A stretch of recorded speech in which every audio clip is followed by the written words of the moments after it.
আসসালামু আলাইকুম everyone, welcome back again. আজ চলে আসলাম ইউনিক একটা রেসিপি নিয়ে, চেরি ব্লসম জর্দা। এই চেরি ব্লসম সিজনে চলে আসলাম চেরি ব্লসম জর্দা নিয়ে। আমরা তো ইউজুয়ালি কমলা রঙের জর্দা খেয়ে ইউজ টু, বাট আজকে নিয়ে আসলাম এই নতুন রেসিপি। তো প্রথমেই অ্যাজ ইউজুয়াল আমরা চালটা সিদ্ধ করে নিব। এখানে কেন এই কালার দিয়েছি, আসলে সত্যি কথাটা বলি, বাসায় জর্দার রং ছিল না। আম্মু বলে যেটা আছে সেটা দিয়ে করো। সো 2-3টা কালার মেশানোর পর এই কালারটা আসছে। সো দ্যাটস ওয়াই এভাবেই তৈরি করা। এই যে অপর দিকে একটা বড় ফ্রাইং প্যানে ঘি দিয়ে দিলাম বেশ কিছু পরিমাণ। তারপর এখানে এই যে 2টো তেজপাতা দিয়ে দিচ্ছি, তার সাথে দিয়ে দিচ্ছি 4টা এলাচ আর 2টো দারুচিনির টুকরা। বাস, এবার একটু নাড়াচাড়া করতে হবে যতক্ষণ পর্যন্ত না একটা অ্যারোমা বের হয়ে আসে। তো এই যে নাড়াচাড়া করছি। আর তারপরে এর মধ্যে দিয়ে দিব চিনি। তো আমরা আমার আম্মুর বাসার সবাই একটু চিনি বেশিই খায়, আমরা চিনিখোর আর কি। তাই 2 কাপ পরিমাণ চিনি গুঁড়া চাল নিয়েছিলাম, তাই চিনিটা দিয়েছিলাম 3 কাপ।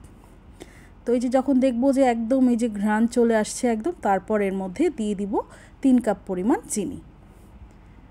এই যে দেখতে পাচ্ছেন চিনি দিয়ে দিচ্ছি 3 কাপের মতো।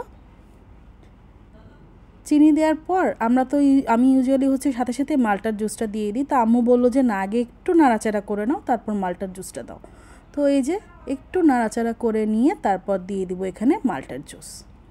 আর মাল্টার জুস দেওয়ার সাথে সাথে কিন্তু পানিও দিয়ে দিব। আমার না এখানে মনে নেই এক্স্যাক্ট কয় টেবিল চামচ পানি দিয়েছিলাম, তবে 4 থেকে 5 টেবিল চামচই হবে। তো এই যে মাল্টার জুস দেওয়ার পর একবারে দিয়ে দিলাম 4 থেকে 5 টেবিল চামচ পানি। বাস, তারপর শিরা তৈরির কাজ শুরু। আস্তে ধীরে নাড়াচাড়া করতে করতে শিরাটা রেডি করতে হবে। চুলার গ্যাস চুলার আঁচ কিন্তু বেশি জোরে দেওয়া যাবে না, তাহলে কিন্তু একটু পুরো স্মেল চলে আসতে পারে। তো একদম ধিমি আঁচে কিন্তু শিরাটা রেডি করব, একটু সময় নিয়ে করতে হবে, তাড়াহুড়ো করলে জিনিসটা খারাপ হয়ে যাওয়ার সম্ভাবনা থাকে। তো এই যে ধীরে ধীরে নাড়াচাড়া করছি যতক্ষণ পর্যন্ত না শিরাটা তৈরি হয়ে আসে। শিরা তৈরি হবে কি করে বোঝা যাবে? একটু হাতের মধ্যে নিলেই বোঝা যাবে। হাতের মধ্যে নিলে যদি 2টা আঙুলের মধ্যে একটা লম্বা একটু সুতোর মতো তৈরি হয়ে যায়, তার মানেই আমাদের শিরা একদম রেডি।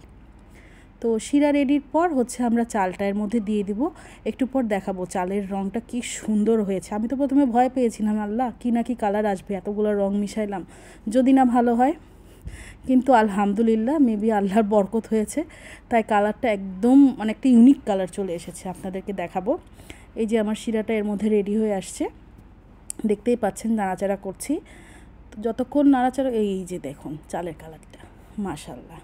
এখন দেখে মনে হচ্ছে আবার যদি এখন এই বাসায় একটু বানাই খাইতে পারতাম, বাট এত মিষ্টি তো খাওয়া ঠিক না। এই যে আমার শিরা একদম রেডি। এখন এখানে এই যে চালটা ছেড়ে দিচ্ছি, আস্তে আস্তে চাল ছেড়ে দিতে হবে। দেখতে পাচ্ছেন বেশিরভাগ চালগুলো কিন্তু একদম গোটা গোটা আছে, ভেঙে যায়নি।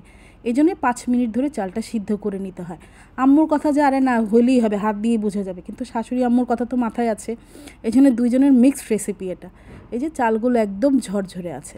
আর চালটা দেওয়ার পর কিন্তু বেশি নাড়াচাড়া করা যাবে না। আগের ভিডিওতেও বলেছিলাম যে জর্দার মেইন রেসিপি বেশি নাড়াচাড়া করা যাবে না, একবার চিনির সঙ্গে মিক্স করে দিয়েই ঢেকে দিতে হবে।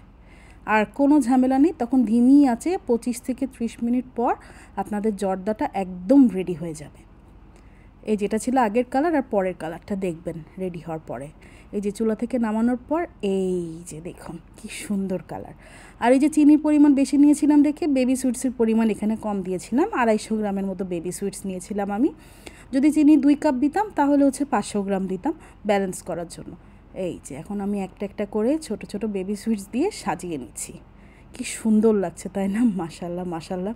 আবার খেতে ইচ্ছে করছে এখন। এই যে ভিডিওতে ভয়েস দেওয়ার সময় মনে হচ্ছে যদি একটু খেতে পারতাম, তাহলে তো আবার আম্মুর বাসায় যেতে হবে। এত দূর তো আর যাওয়া সম্ভব না 2 দিন পর পর, তাই দেখেই মন ভরাচ্ছি। এই যে একটা একটা করে বেবি সুইটস দিয়ে ডেকোরেশন শেষ। তারপর এই যে আমার চেরি ব্লসম জর্দা একদম ready. Just look at the colour.